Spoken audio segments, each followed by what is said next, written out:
Hello, and welcome to this short introduction to standard costing and variances. The standard cost of a product or service is the planned cost of one unit. Standard costing may be considered to be part of budgetary control. Standards relate to single units or batches, whereas budgets relate to cost centers and to periods of time. Standard costs and times can help when we construct budgets, and budget estimates and forecasts can help when we set standards. Standard costs are used as a management control tool, using variances to identify problems. They can also be used for valuing inventory as an alternative to systems like first in, first out. Standards can be set in three ways. They can be based on current standards, which are past achievements, perhaps the same cost as you had last time. Ideal standards represent the theoretically best possible performance. These are unlikely to be achieved in practice. Attainable standards represent a realistic improvement on current performance. These tend to be the most commonly used.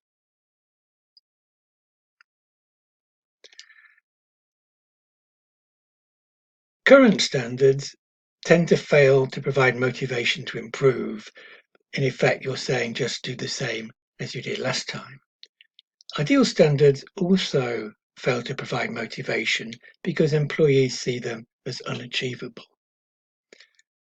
Another problem with ideal standards is you can't or you shouldn't use them for planning because the plans will be unrealistic. Once standards have been established, actual expenditure can be compared with the standards. The difference between an actual cost and the standard is called a cost variance. Once a variance has been identified, it should be investigated and the cause established. If appropriate, corrective action can then be taken.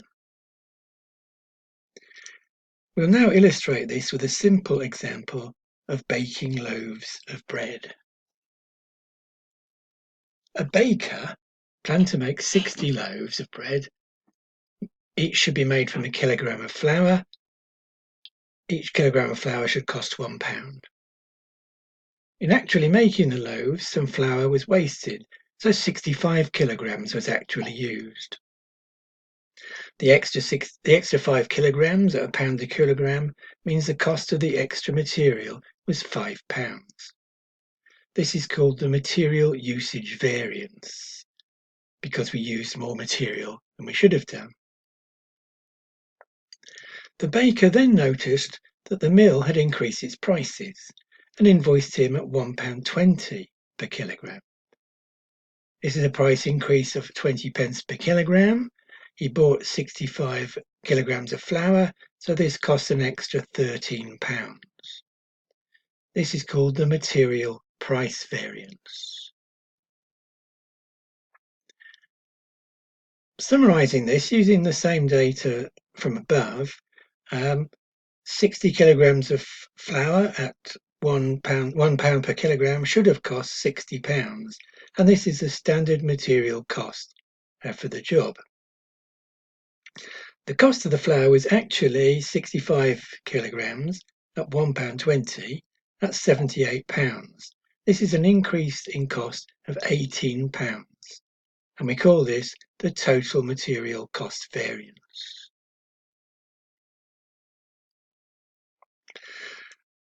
This is the same answer we'd get if we added the previous variances of £5 for material and £13 for material price. We added those together, we would also have got the £18.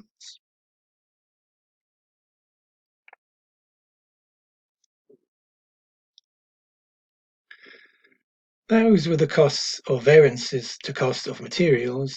We can do a similar analysis for other elements of cost. This slide shows the more common variances that can be worked out.